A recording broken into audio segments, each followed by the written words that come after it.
are honored today with our congressional representative from the 14th District here in the state of Illinois.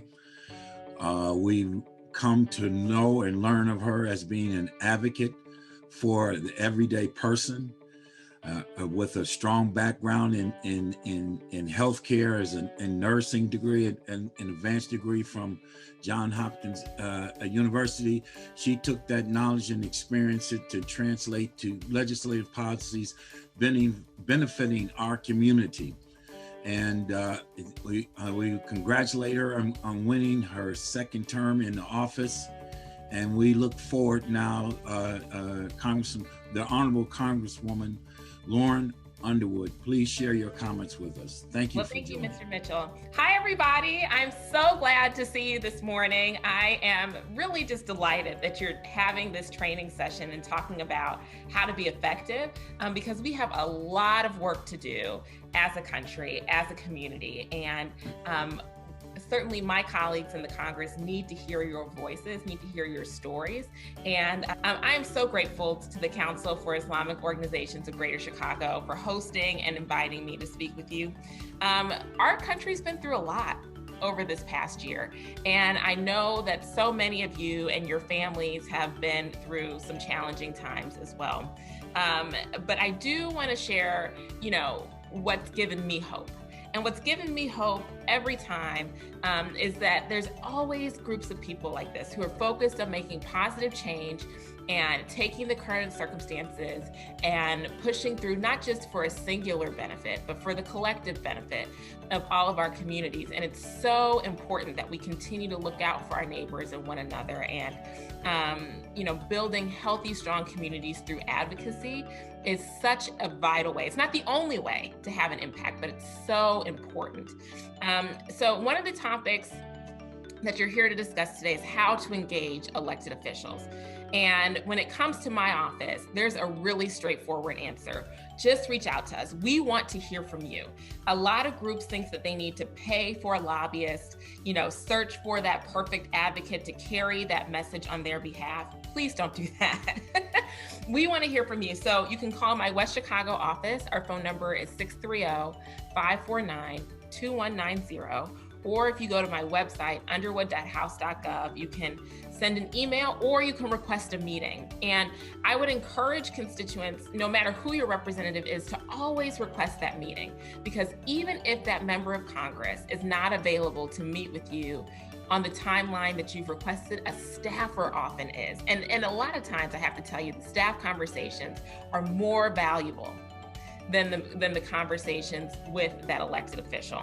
And I say more valuable because oftentimes it's staff that are able to get into the details. They're able to take your very specific feedback on a proposal, on a bill, on a resolution, whatever, and then quickly work to implement it. Whereas the conversations with me generally are a little bit at a higher level. In preparation for your meeting, I would ask that you have a list of specific challenges. So not, I want to talk about foreign policy, right? But let's have something really specific and narrow for that meeting.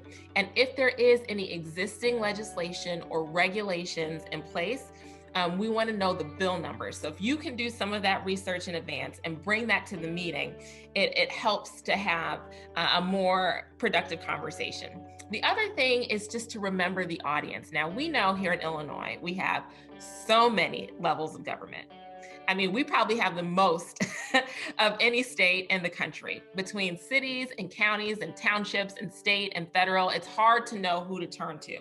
But as your Congresswoman, I can help address federal issues. That's anything nationwide, anything having to do with foreign policy. But our state reps and state senators are the ones that are focused on Illinois-specific issues. And so when I took office in 2019, I told our community that I was going to be the most accessible and transparent and accountable representative that they'd had. And those values have really been important in guiding our decisions, even during a pandemic, right? We've had to be creative. But right now, for example, we're hosting weekly virtual office hours. So constituents come in, they'll request 10 minutes. That's 10 minutes of their time. It's on Zoom like this. And how you use that 10 minutes is up to you. And so I heard a recommendation earlier, have one ask. I say have one ask per 10 minutes of a meeting. So if you have a 30-minute meeting, 3 asks max. But recognize that just because it's 30 minutes scheduled, it often may just end up being 15 minutes of dialogue, right? So you know that your time may get eroded. I've met with constituents during those 10-minute meetings who want to talk with me about their student loans, or what they'd like to see in the next COVID relief package, or even a young student who wanted to ask me questions for her report that she was doing for a class assignment, right? We have a variety of constituent requests, and I'm not unique in this. Your representative likely does as well. So don't think that your question is too small or too insignificant. The key is just to maximize the time in that interaction. I'm so inspired by this next generation of leaders. There's a vision for our country that our young people have, and they're articulating it, and they're organized to make it happen. And so engaged. And so for the young people that are interested in public service, I would encourage you to join us in the Congress as an intern. That's how I got my start. I interned for Senator Obama in the summer of 2006, and I learned so much during that time. It's a way to work with staff, understand the legislative process, learn more about a policy issue that you're really interested in, and just get oriented into this whole political space. You can learn more about internships with each member of Congress. So everybody has different deadlines. I know that makes things confusing, but our information is on our website, underwood.house.gov. We also have a STEM Scholars Program for folks that are interested in those careers, connecting you with local resources. We do an art competition for our STEAM folks who are so brilliant and talented in the arts. And there's a Congressional app challenge if you are skilled in programming and computer science. All of that information is available on my Congressional website. Now, just some final words of wisdom when it comes to advocacy. Please don't forget the power of your own voice. So tell your story.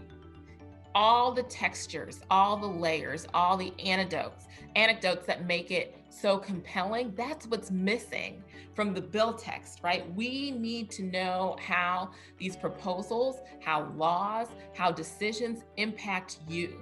So whether you choose to share that in written form, in a phone call to the office, or in a meeting, don't hold back. And then don't forget to lean on each other and learn from one another. We're all refining our skills here, and so you don't have to do this alone. I know that the Council of Islamic Organizations of Greater Chicago has over 400,000 members. And so there's a lot of expertise in this group. There's a lot of expertise in the network, and the collective voice can be so powerful. Thank you for letting me join you.